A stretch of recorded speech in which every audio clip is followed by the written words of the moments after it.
we think things might get boring. The North Division heats up. We got Muzzin, Tkachuk going at each other after the game. We got beef in all aspects of social media, and we're here to talk about it. It's World Hockey Report Live. Cody Jansen, Adam Ermintrout with you. World Hockey Report, 12-ounce Sports Zingo TV, channel 761. Thanks for taking time out of your morning, afternoon, wherever you're at, to watch us. Packed show, so let's snap it over to Saskatchewan quickly. Adam, what's up, buddy? Not much, man. It's been like minus 45 for the last couple days. My neighbors boosted my car 3 times, so I need to stop at the co-op and get him a gas card or something. But wow. The nicest guy. Yeah, it's freezing. We got a packed show. We got TSN Calgary correspondent Salim Valji. This interview is brought to you by Kovo Vodka and Coco Rum. Back for another season of hockey as our great friends at Kovo Vodka and Coco Rum. It's the Coco. Best drink. It's Coco. Both of them are Coco. Okay, yeah. You're butchering it. Holy. No, you had a typo then. Oh. The best drink you'll ever have is on more shelves than ever across Alberta. Refreshingly different. Coco Vodka and Coco Rum is a vacation in a can. Enjoy the Coco life with us. It's high-quality ingredients, no fillers, no beer bloat, no cheap liquor. Coco Vodka and Coco Rum is a real deal. And now we are joined by Salim Valji. Salim, how's it going? Tough one for the Flames the last couple of nights. I mean, it seems like they're opportunistic in ways, but they're also wildly inconsistent. Yeah, that's a good way of putting it. They looked really good against Vancouver, and I guess we know that standard is maybe not particularly high given the way the Canucks have played.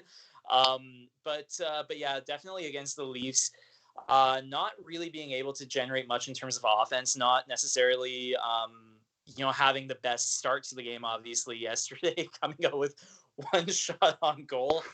And you see maybe, like Treliving probably had the second best offseason of any Canadian GM next to Marc Bergevin, but maybe you see on that right side that they don't have the depth that they thought they did. They're rotating Simone and Josh Levo in certain roles, and they have Mangiapane now with Tkachuk and Lindholm, but maybe, they've been driven by Monahan and Gaudreau a lot this season, but there hasn't been much beyond that so far, and they probably have their toughest test of the season coming up here, 2 games in La Belle Provence. So inconsistent, and perhaps relying too much on 13-23 and their new goalie, number 25, Jacob Markstrom.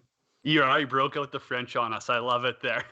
No, Salim, I want to ask about the goaltending. I mean, Markstrom, I think he's been good, not great by any means, but a lot of the goals have also been some bad luck. And I mean, you've been at a lot of these games. What have you seen from your aspect? I mean, is he that big of a difference changer from Riddick and Talbot last year? Is he just having some bad bounces that are costing him? You know what? One thing I thought yesterday is he's good at creating stuff for like the SportsCenter highlight of the night, because sometimes he just puts himself in really poor positions where he has to scramble back to make that heroic save. So I was thinking that last night, because he made a couple of them where should he have been playing the puck that far off his crease? Probably not. He's actually been really good for the team. They've lauded him off the ice for his competitiveness, for his ease of how he's fit into that room. I think Elias Lindholm is a huge reason why he signed with Calgary.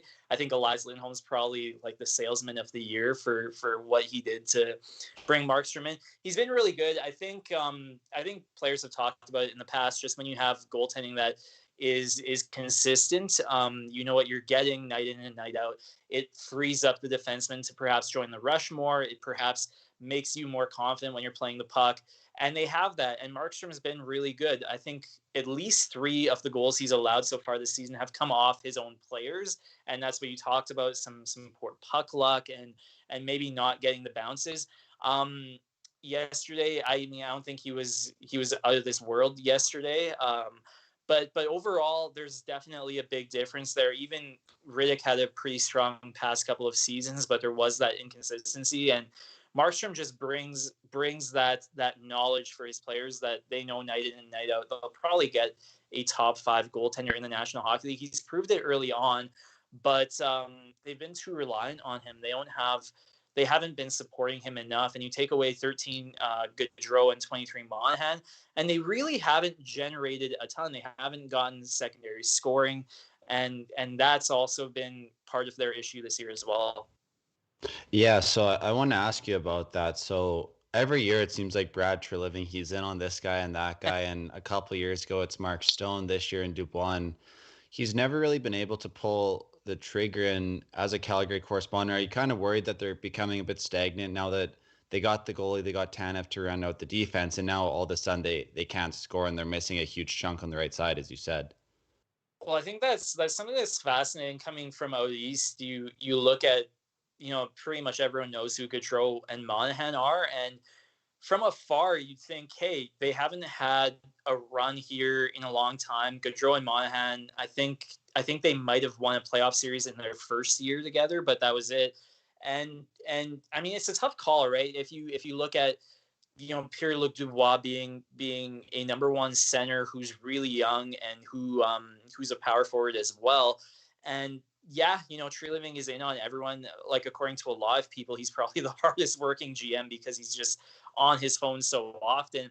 And it's tough because right now probably Monahan and Gaudreau are have contracts that are below market value, right? Like, based on their production, the fact that they'll probably each wind up, if this was an 82 game season, they probably wind up with 70 plus points. But you're right, they haven't made that next step. At times it looks ludicrous to think about parting ways with them because they have been the most successful duo in the National Hockey League over the past few seasons, but they just haven't brought it together. Is that on Monahan and Gaudreau, or is that on the roster construction behind them? Again, is this team too reliant on its stars?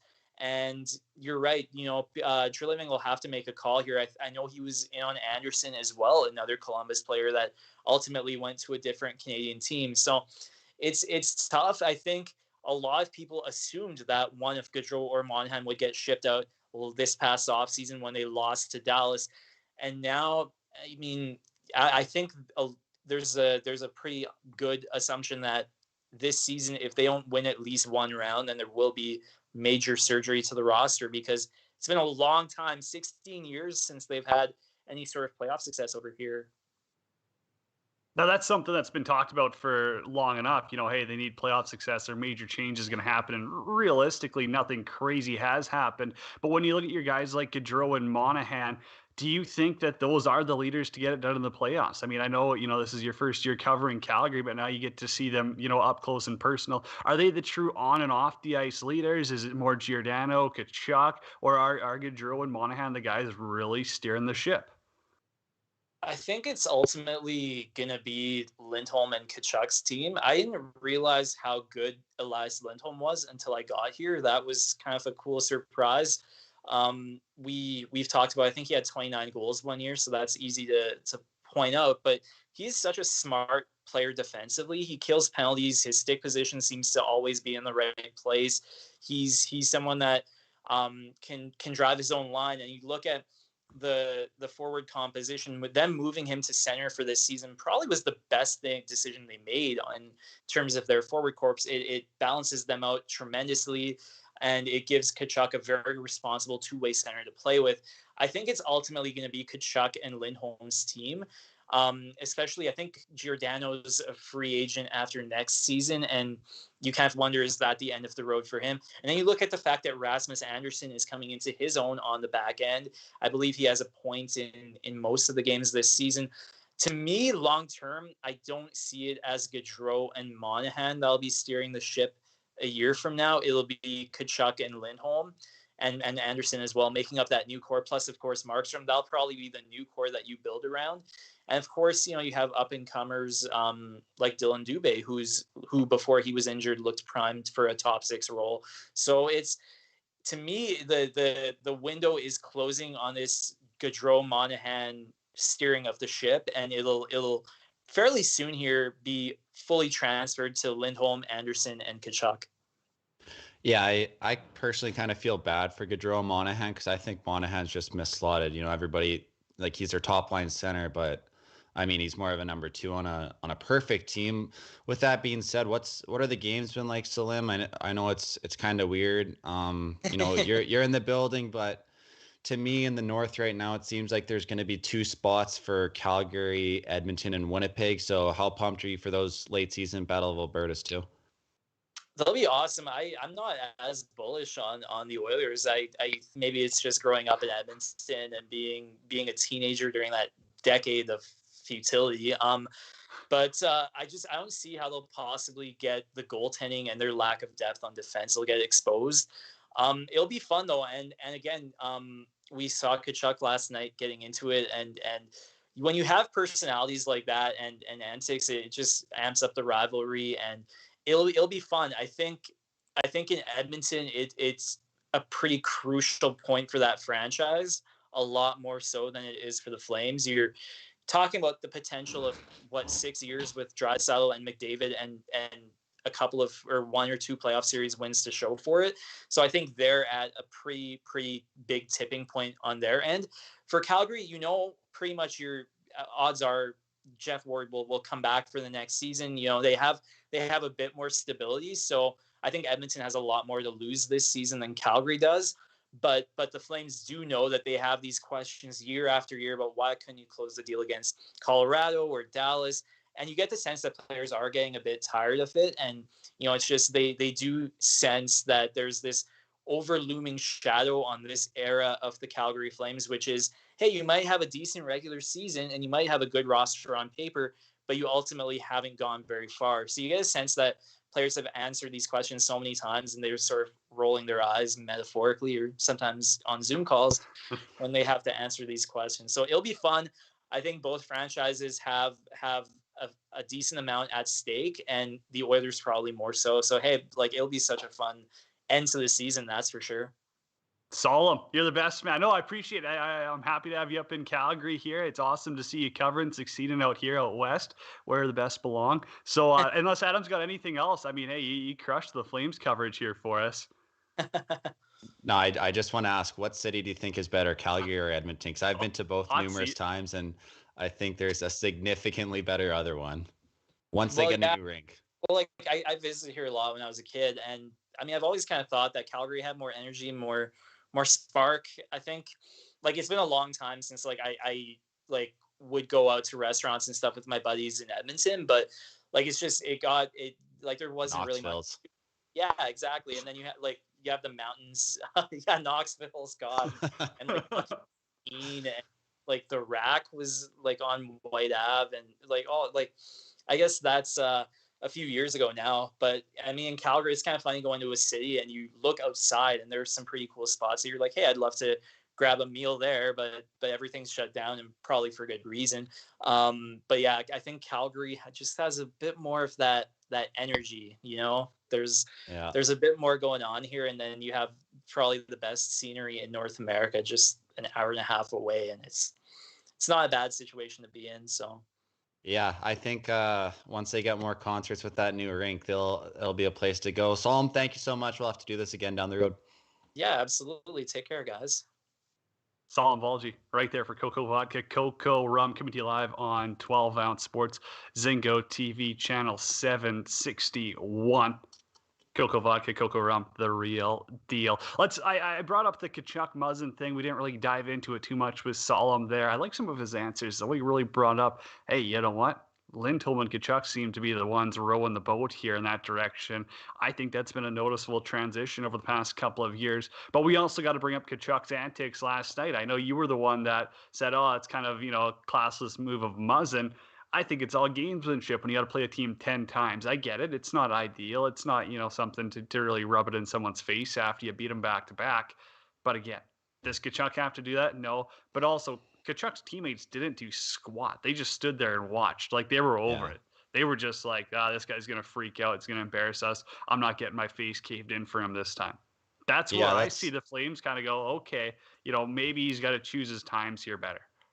Yeah, it's kind of weird with Tkachuk. I mean, you love having him on your team for the most part, but I'm sure there's times where you're on his line and you're like, not this again. I have to go and get into it with somebody because he's causing something in front of the net. So there's that. I mean, but for Muzzin to do that, whatever, I guess I was like, yeah, that's kind of gutless. I mean, the game's over, the refs in between you guys, whatever.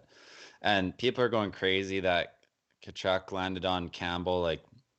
Did he land on him on purpose? Probably, but it didn't hurt him. He literally sat on him, and Campbell got injured a couple plays later when he slid across. So it had nothing to do with Tkachuk. I mean, he's a pest. I'm sure he'll get him back when they play him. I'm sure he'll be in a couple more of those this year.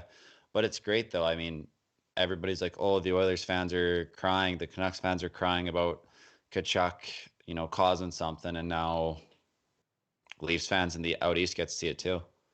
It's funny. It's I think his whole meltdown, a lot more of that frustration comes from them losing back-to-back games against the Leafs and games they probably should have won. I mean, if you're playing a pretty depleted Leafs lineup with Jack Campbell in net and you're the Calgary Flames, you better win that damn hockey game. I mean, there's no question about it. Their inconsistencies are absolutely running them over. Quickly though, I mean, we got a bunch to chop up here in the next 5 minutes or so.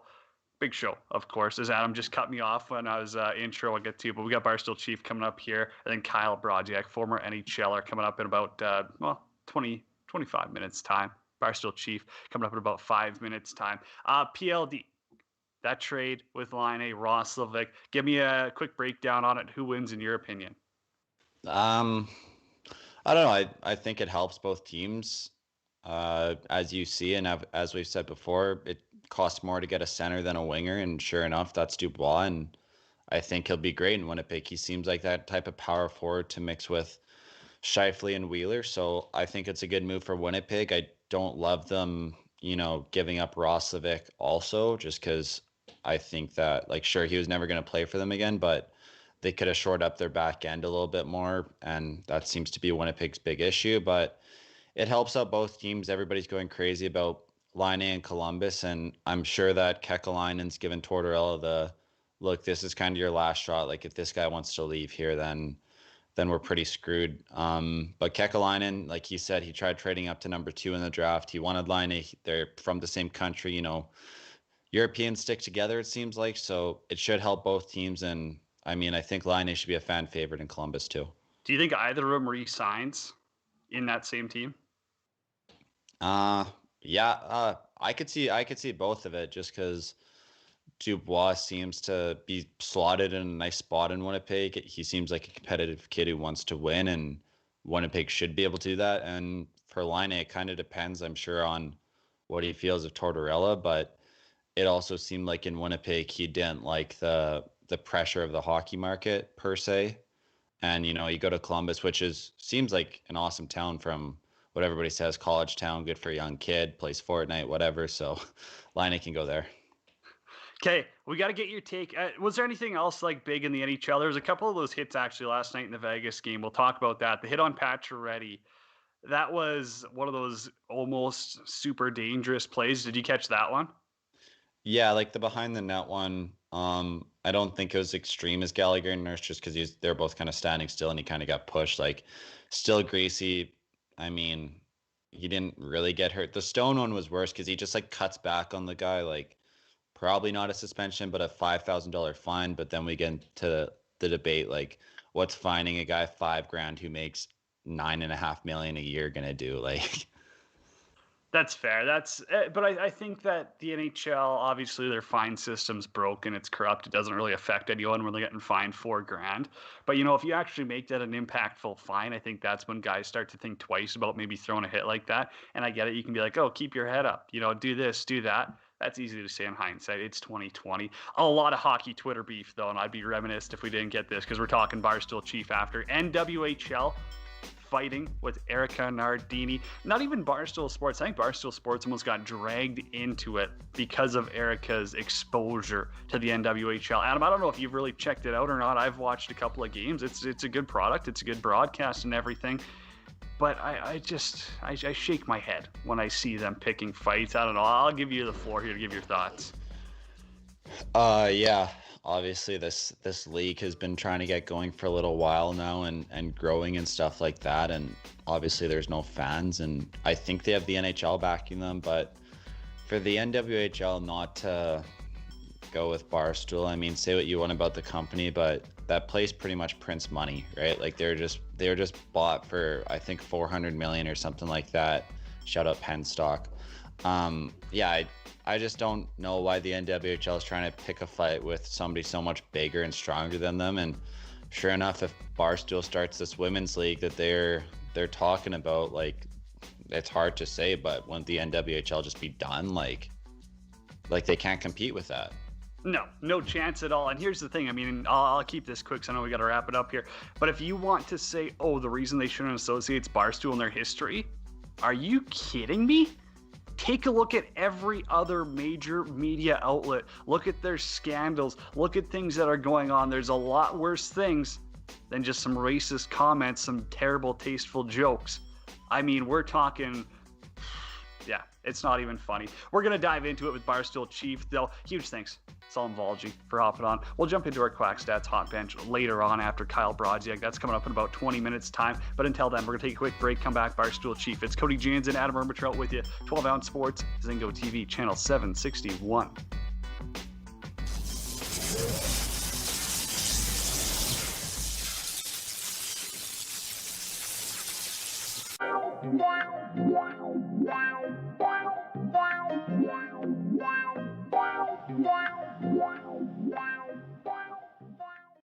Welcome to MyBookie. You're ready to create an account and start making money, and we're here to help. And remember, you can get a bonus of up to $1,000 on your first deposit. Now you're ready to bet. Just go to mybookie.ag, visit the sportsbook, click on your bet, and input the amount you want to risk or win in the bet slip. Yes, it's that easy. Just remember, at MyBookie, you play, you win, you get paid.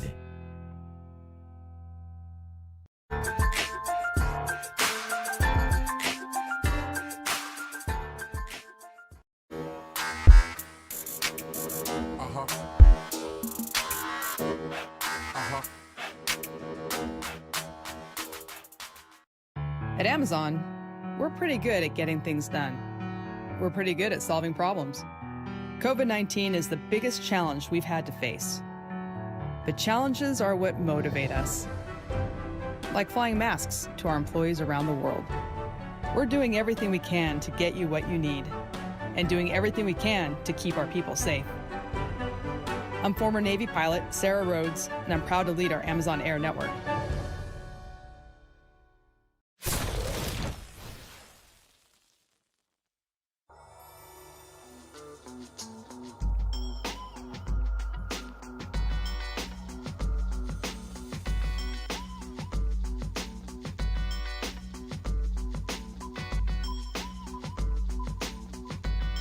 So we'll talk here, Port Live. Cody Jansen with you here, breaking it down. It's January 27th. Wow, time has flown by. And of course, the Twitter shit never stops. Yes, we had it going for the past 24 plus hours. The NWHL, they're in the bubble.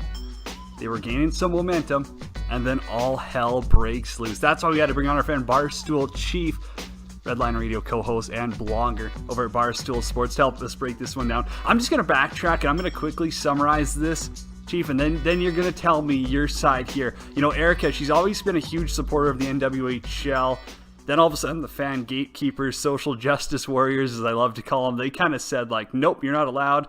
They attacked her on Twitter. She clapped back with a video. I mean, it's all public out there anyways. All hell breaks loose. I want to hear your side, because this has been a mess. Like, why on earth would a league that wants to grow say no to arguably one of the biggest female figures in all of professional sports and media today? Yeah, I have no idea. I mean, that's the thing that it makes me feel like there's something a little bit, maybe sinister isn't the right word, but people's hearts aren't in the right places. Because if you care about that league and you care about women's sports and women's athletes and trying to make that a thing, you could not have a better advocate for your product and your league and women than Erika Nardini. She's been a huge success at Barstool Sports. Everything she touches turns to gold. She's jumped into hockey kind of later in life, both feet in. She loves the women's game. She started skating, I think, about a year ago. She put on the Barstool pond hockey thing. She had her own team. We got to have Kelly Babstock on our team as a ringer. She ended up being like our best player. And so to turn your back on Erika just makes absolutely zero sense to me. And, the other thing that bothers me is that she's just like a genuinely good person, so it's like they're saying all these things like that idiot over at Deadspin, like, and implying or just flat out saying that she's evil. Like, what are you talking about? That's somebody who doesn't know anything about her, about our culture, about really anything. Just slinging mud because he's got a narrative and to fit and clicks to get, and the only way to get it is to take, kind of pot shots and cheap shots without really saying anything concrete about someone who he doesn't even belong in the same room as her. So it was, I take offense to that. And she's been great to me, and she's been great, for our company and anybody who knows her respects her. So it's just people on the outside who don't understand what she's all about, who are taking, these stances against her.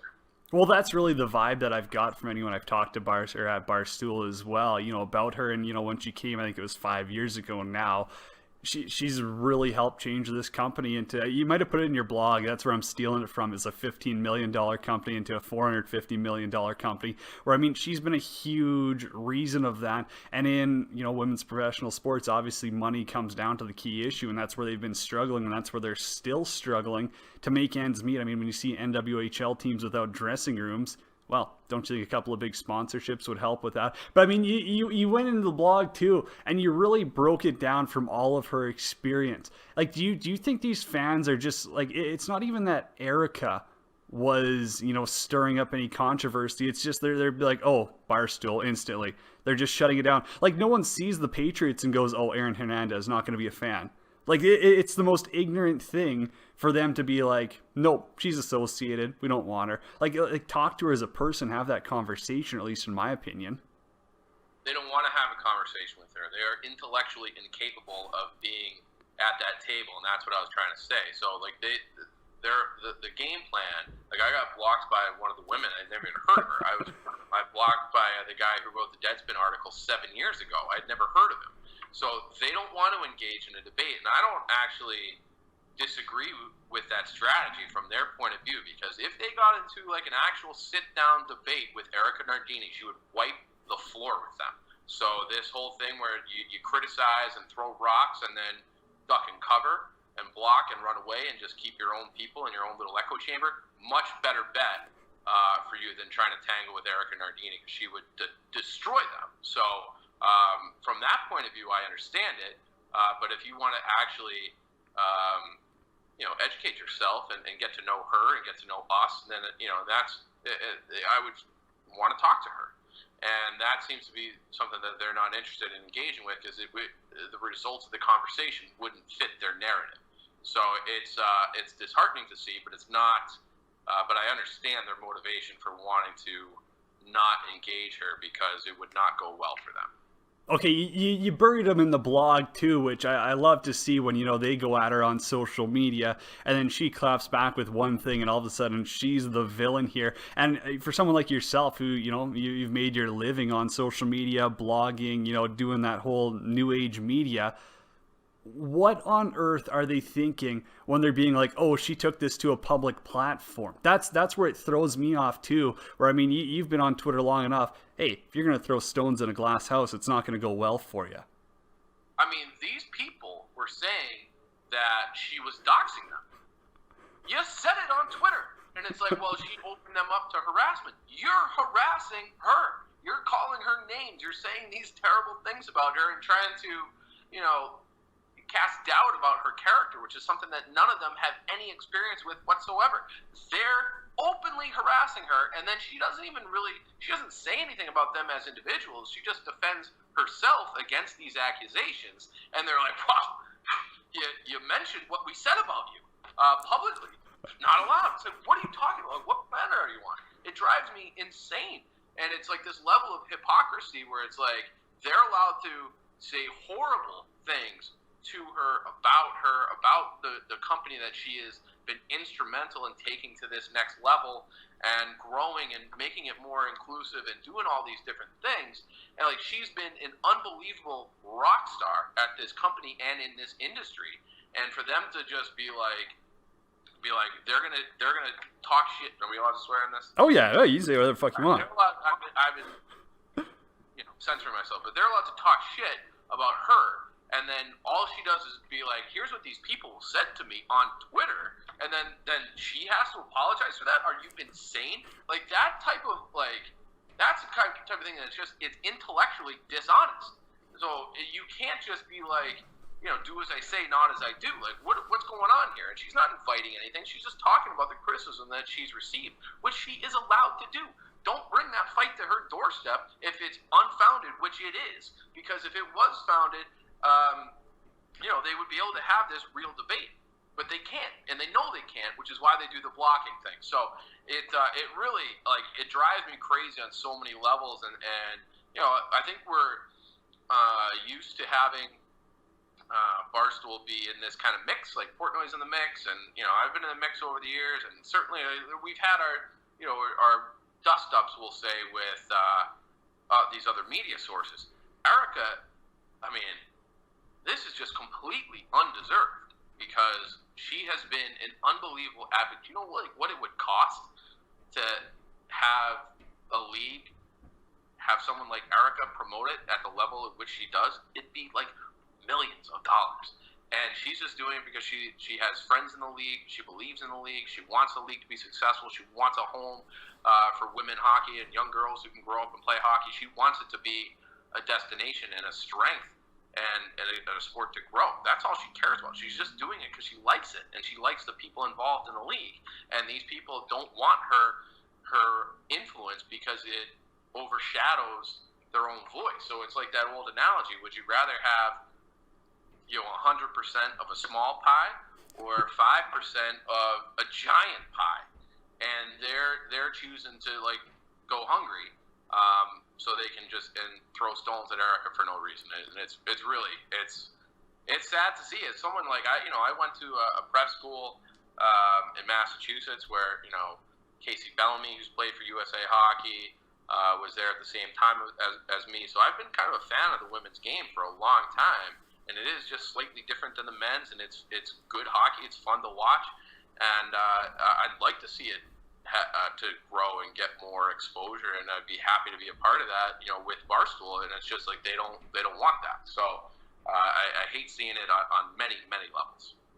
Chief, I mean, be real. I mean, you're a hockey guy. I'm a hockey guy here, and we're not going to get into the NWHL. Their viewing numbers currently, but if Erika is full, if the NWHL opens Erika with full arms, or would, do you think they would be playing in front of sold out 20,000 seat arenas? I do. I fully believe that with her pull and with her, you know, marketing ability, sense, you know, even just to have Barstool Sports fully behind, that's a game changer. That's the point where the marketing becomes full arenas, becomes dollars, revenue. That's going to blow up. Yeah, I'm not going to sit here and pretend to be an expert on the NWHL. I'm not. So the type of crowds they have now versus the type of exposure they would get with Erika involved, 20,000. I mean, there's NHL teams that don't get that. So I don't necessarily think that that's in their future, but I think it's possible that they could be a viable league where these women are compensated and able to live off of playing hockey.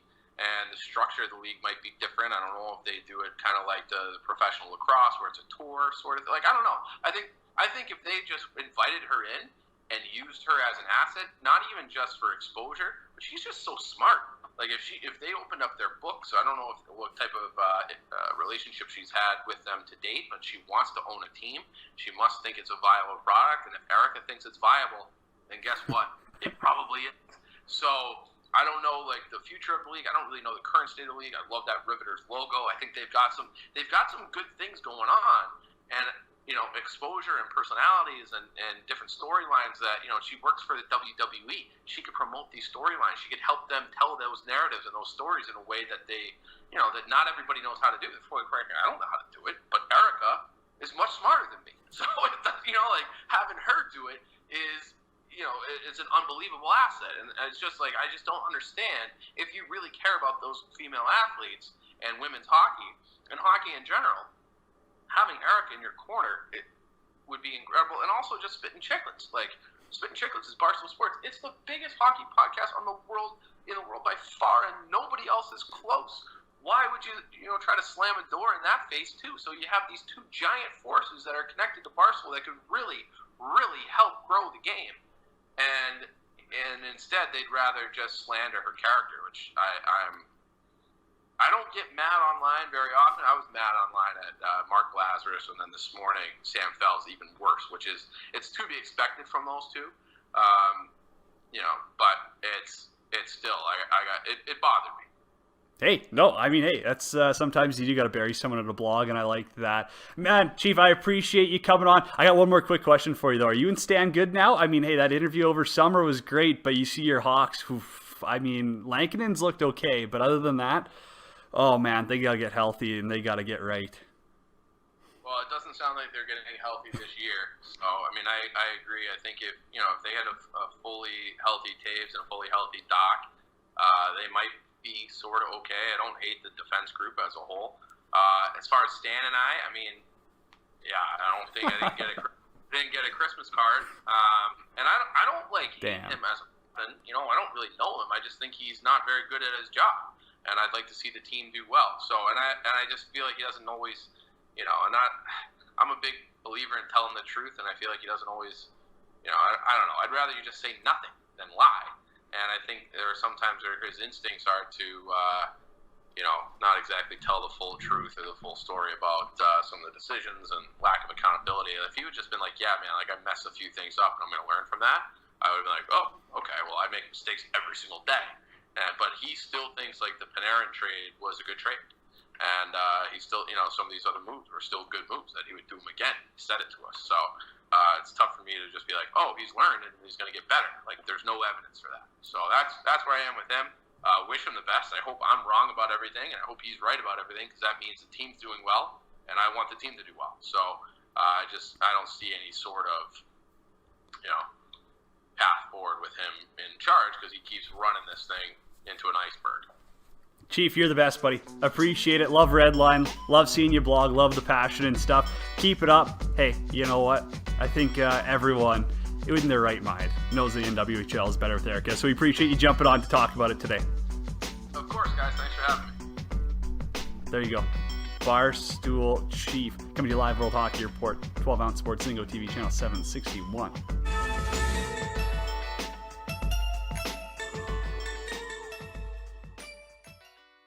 Welcome to MyBookie. You're ready to create an account and start making money. And we're here to help. And remember, you can get a bonus of up. Now you're ready to bet. Just go to mybookie.ag. Visit the sportsbook. Click on your bet and input the amount you want to risk or win in the bet slip. Yes, it's that easy. Just remember, at MyBookie, you play, you win, you get paid.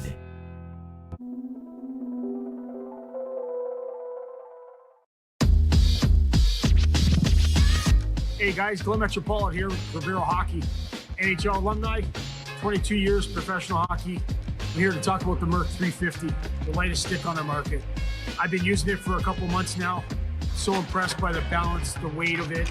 The blade is very stiff. Great feel, low kick point on the shaft. Consistency is amazing. Comparing it to all my other sticks that I use in my pro career, this would be one that I'd be very confident with going into a game. Give it a shot if you get a chance. Take care.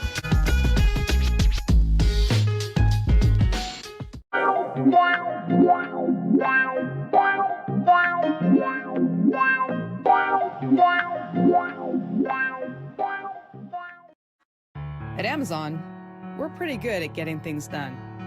We're pretty good at solving problems. COVID-19 is the biggest challenge we've had to face.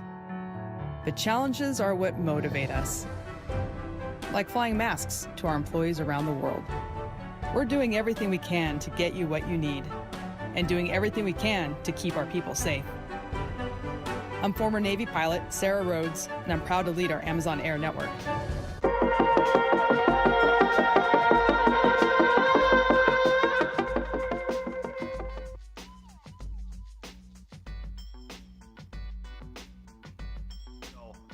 There it is. That's our newest sponsor. Pro Rock Hockey Sticks, the absolute best. And let me tell you here, I mean, Pro Rock Hockey Sticks, a Canadian company, changing the way we buy hockey sticks. Now, what's the number one problem you face when you buy top-of-the-line hockey stick? Well, they cost $300+, which is wild. Pro Rock top-of-the-line stick weighing around 400 grams at the best price point. Check them out today, Pro Rock Hockey Sticks. And we got a lot of cool content coming with them. Alrighty, time to bring on our next guest, Kyle Brodziak, former NHLer. He's also doing big things coming up here very soon in February. Kyle, how's it going, buddy? I'm good. Thanks. Thank you guys for having me on here. Hey, not a problem. Now, you're going to be taking part in the world's longest hockey game, Sakers Acres, out here. I don't think it's technically like Sherwood Park or Strathcona County, whatever you want to call it. But I mean, how did you get involved with this? Like, what transpired? Were you like, hey, I want to play hockey for 250 plus hours in a row? Well, obviously, being from around here, I had heard of the longest game. I was pretty familiar with it. I've known a few people that have participated in the past. But yeah, a few weeks ago, a buddy of mine from Vegreville, who I grew up with, Zenith Karmaniski, who also actually had a pretty good pro career himself. He had texted me a few weeks ago and asked if I was interested in playing. And to be honest, I didn't know anything about it at the time. I didn't know that it was even going on this year.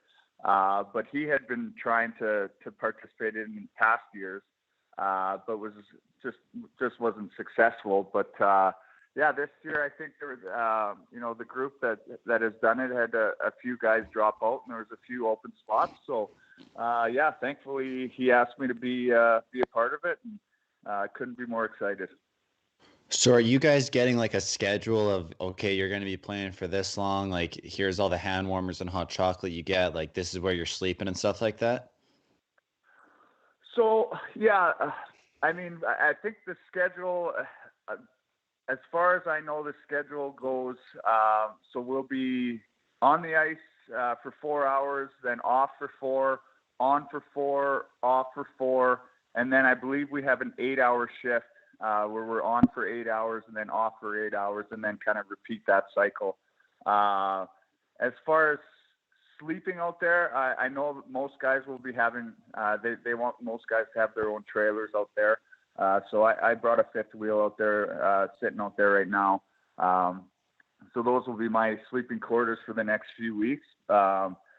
Yeah, just really excited about it. I know it's going to be a tough challenge, but it's one that I'm looking forward to. Can't wait. I know it's coming up quick here, and I'm just anticipating getting going already here. Sounds like a KHL training camp, if you ask me. Just on the ice 4 hours at a time. No biggie. Yeah. Kyle, I mean, obviously, like you grow up out here, you're playing on the ODR and stuff. But like, when's the last time you've really spent any length of time outdoors? Like, it's cold as shit out there right now. I mean, I think it's like what, minus 20 plus today without the wind chill. Like, how do you prepare for that? Are you kind of a little nervous that you're like, oh boy, frostbite's coming? Yeah, a little bit. I've kind of spent the last few weeks dialing in my clothing. I know that, having a couple layers under the equipment is going to be huge. There was a lot of past players they've had some good information on what to do to prepare for that. There's some booties that guys get custom made to put over their skates. So I've got that dialed in already. I think I had bought about 4 boxes of hand and feet warmers. So apparently those come in hand. Those come quite handy, especially in the really cold days and nights. Yeah, just trying to make sure I have enough clothing, enough hand warmers. There's some tricks to help with blisters of duct taping your feet. I haven't seen the method of that yet, but I think we're going to learn that once we get out there. So yeah, there's a lot of precautions. I know that these guys have been doing it for a long time, so I'm just going to listen to basically everything they say to kind of prevent for preventative measures. Good call on the feet booties there, because there's no winning with your toes, I've always found. Moving indoors though, your NHL career. So You come out of the dub as a big scorer. How quickly did you realize that, everyone's a scorer coming out of junior here? If I want to last in this league as long as you did, like, I'm going to have to really adapt my game and find a role here. Yeah. You know what? I think it actually started in junior. My junior coach, Curtis Hunt, he had planted the seed early about the defensive side of the game. And it was pretty much my 17-year-old year. I was pretty much in a defensive role that whole year as like a third line center. That's kind of where I played the whole year, and that was the focus, was learning the defensive side of the game. I know he put me in a lot of defensive situations, shut down certain players or certain lines. So I was put in a lot of those situations, and I think that's that was a huge part for me.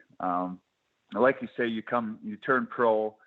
Basically, everybody who's turned pro can play offense, but it doesn't always happen where they got a chance to focus a lot on D. So I think that definitely helped me a lot, and something I'm very appreciative for. And I think that's what helped me get my feet wet and get the ball rolling for my pro career. That's funny. You played for Huntsy. I played for him up in Fort Mac too. What a guy. That's he loves hockey. I think that's one of the biggest takeaways from him, is that guy just breathes the game. But okay, I'll keep this one pretty light though. Kyle, I mean, you were one of the last guys not to wear a visor out there. Like, how badass did you feel? Because I mean, your style was off the hook. Like, I love guys that didn't wear visors, kind of were like, nope, you know what? I'm just going to rock without it. Like, what was your thoughts? Like, were guys chirping you? Did you just hate a visor or what? No, I right from junior, because junior is mandatory visors. Everybody knows that. And I just hated how it fogged up. Ever since I had to wear a visor, I just didn't like it. And when I finally got the chance to, when I turned pro to, where I was allowed to take it off, I did. And I don't know. I didn't, when I first turned pro, most guys didn't wear visors. So it was kind of the norm. But definitely by the end of my career, I think there was, one or two guys on a team at the most that didn't wear visors. And early on in my career, I always kind of joked that I wanted to be the Craig McTavish of visors and be the last guy out there not wearing one. But obviously I was just joking about that. But it actually turned out I was pretty close. I know nowadays there's probably 10, 20 guys left in the league that don't wear one. So,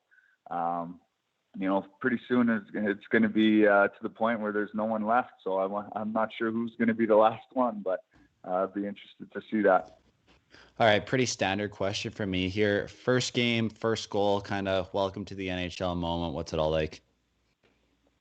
First goal in the NHL? Yeah. It was pretty wild. It took me a while. I think it was game number 16 for me. I think that was first point too. I remember having tons of chances. It felt like every game I was getting chances, and it was getting pretty frustrating. And then, my 16th game, I was in my second year of being called up. I hadn't quite full-time. I wasn't quite a full-time NHLer yet, but game number 16, just kind of got a pass in the middle, and I went 5-hole. I couldn't even tell you which goalie. It was against St. Louis, but I'm not sure which goalie it was against. I don't remember that right now, but just remember, it was best feeling in the world. I had friends and family that were watching. It was, we won. I'm pretty sure we won that game. And, I think, a bunch of us kind of went out and celebrated that night. So it was, I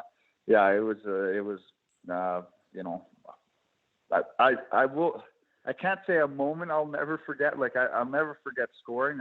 There's a lot of details about it that I do forget though. Kyle, I mean, did you play in the American League that lockout year? Was that your year in the American League? That was my first year pro, was the lockout year. Yeah. You got to tell us the stories. I mean, we've heard from everyone. We've had guys like Cam Jansen and that on. Like, every team was just deep and heavy, eh? Like, what was it like for you being a rookie?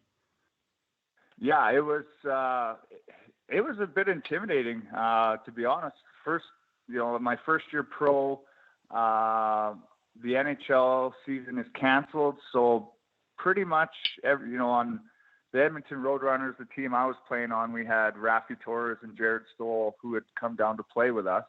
And they were, at that time, full-time NHLers. Every team seemed to have at least 2 or 3 guys that had played, kind of made their impact in the NHL already. So, yeah, like you said, every team was deep, every team was heavy. It was good hockey. It was a lot of fun. It definitely a bit intimidating, but it was a fun year. First year pro, it's kind of everything you dream about. I was living at home in Edmonton, so there was a lot of positives to take out of that year. All right, we'll have to get back on and talk Minnesota and St. Louis, but Cody and I, we watch all the Oilers games. You played with Jesse Puljujärvi his last year before he went back home to Finland, and I'm sure you've seen him back now. Like, he looks like a different player. He should have 5 or 6 goals, but they haven't came yet. He's already back up with McDavid, and he's speaking English actually this time. Just what do you make of him then, and what do you make of him and the Oilers now? Yeah, like you said, his game is completely different. I remember my first camp with Jesse. I thought he had an unbelievable camp where he looked like he was skating. He's big, strong. Looked like he had all the tools in the toolbox that a guy needs. And then got to the regular season, and I'm not. I can't speak for him. I'm not sure exactly what happened, whether he lost some confidence or just being in the regular season, kind of a different animal for a young guy. I'm not exactly sure what happened, but his game definitely wasn't the same as it was in the preseason and during camp. But he looks like a guy that's he went back home for a year, gained a lot of confidence. Maybe he just realized in his head that he does belong in the NHL, and hopefully he can keep that mind frame and just keep going, because he looks like something for real right now. Brodzy, you're the man. Thanks for hopping on here. Hey, with the world's longest hockey game, though, I know you're looking for some stuff for the silent auction as well. We're going to hook you up. We're going to get those local Omnivore gift cards out to Emily or whatever. Where else can people donate, support, help you out? How can they do that? Yeah, if you go on worldslongestgame.com, that's kind of the main website. It's not hard to find. You can there's areas to donate on that page. I have a lot of links to my personal account just on my Twitter. But if you go on worldslongestgame.com, you can donate to certain players, or if you want just to donate to the cause in general. Anything helps, and that's much appreciated from you guys. So thank you guys very much. What's your goal for money wise? My goal is every player playing has a goal of 10,000. I think I'm about 75-80% there. So I'm still pushing to get over the top here, and like I said, any little bit helps and is much appreciated. We're going to push you past it. Our great friends, World Hockey Report, everyone here, all of our supporters, they're going to help you out. We're going to get you cruising past it. Kyle, man, thanks so much for hopping on the show here. We'll have to get you back on maybe after to get your experience, recap of that, and get some funny stories out of your time in the NHL. Absolutely. Anytime, you guys. All right, you're the man. Talk later. Thanks, Kyle. All right. Thanks, guys. Kyle Brodziak right there, former NHLer, Oiler, Wild, Blues. Did he play on any other teams or just those 3? I think just those 3. Jimmy Rutherford just randomly retired, hey? Really? What? Yeah, he just... Like the Pens GM? Yeah, he just stepped down for personal reasons. So, I mean... Oh, wow. The last, I think I tweeted the last 10 moves he's made have been a little questionable. Like, the And what, Well, he gave Jack Johnson. Number one, I mean, we hope he's in good health and everything there. Like, it's nothing serious, but that's wild. That's out of the blue too. Like, I didn't really. Yeah, Pierre LeBrun just tweeted it out too. Yeah, no, he like literally 5 minutes ago. So, I mean, the Matheson for Hornqvist trade wasn't good. The Brandon Tanev contract, I like Brandon Tanev, but probably not for 7 years. The Matt Murray, like the way he handled the goaltending with DeSmith and Jari. I mean, he's not looking great right now. And I mean, yeah, but obviously you wish him in the best health because he's not young anymore. So can we talk about Matt Murray before we wrap up here? Because he hasn't been good. No, he has not been good at all. Like, he's like an 860 goaltender, but like, okay, Ottawa sucks and he has not been good. But like, for a goalie with no confidence, where's the worst place you can be on a terrible defensive team? I mean, I feel bad for him in a sense of like, hey, he had a couple of good games, but right now, oof, that's not the spot for him. I do think he still has potential to be a starter, man. I know everyone's like, oh, 2 cups early, the Pens were stacked. I still think he has it in him. This is a tough one in Ottawa.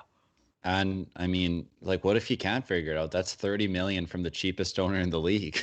Yeah, that's a tough one. Hey, before we wrap it up here, again, huge thanks to our friends at Summer Skates. All of those are going out. They should be shipped out. You probably get them at the end of this week, next week, or whatever. Summer Skates, huge thanks to them. Again, mybookie.ag, promo code 12OZ Sports, all caps, no spaces. And Quack Stats, quickly, let's hit on this one. Okay, Adam, who are we going to bench this week for our friends at Quack Stats, the most advanced player tracking technology? Who you sitting? Well, I mean, we just heard it. NWHL. Sit them. For them going against Chief and Erika and Barstool. Sit them. You don't fight Barstool. Barstool Chief came in with the fire. Huge thanks for him to hopping on the show. I'm going to bench someone else. And it's going to be Edmonton Media, who are all over Leon Draisaitl. Because even strength, he's a top 5 player in the league this year for goal performance versus goals against. He has been on fire, and I don't think Leon Draisaitl is one bit the problem in Edmonton right now. So Edmonton Media, who's all over him, you know what? You're getting benched for our friends at Quack Stats. That's going to do it. Huge thanks again. Salim Valji hopping on the show. Barstool Chief, Kyle Brodziak. Be sure to support. We're going to check out all those world's longest hockey game links. Adam, buddy, any last words? No, I mean, honorable mention for the benching to Dave Tippett for being a minute 50 left down one. He throws out the third line. They can't get anything going. Doesn't even use his timeout. He thinks they carry over to the next game. But honorable mention to him for the benching. Thanks, everybody, for listening. We'll post it Apple, Spotify, YouTube, Replay, Twitter. You know where to get it. Download the podcast, everyone. Get it done. That's it for Cody James and Adam Ermachad, our friend Jeff Beck over at 12 Ounce Sports. Until next week, everyone, be kind, be better.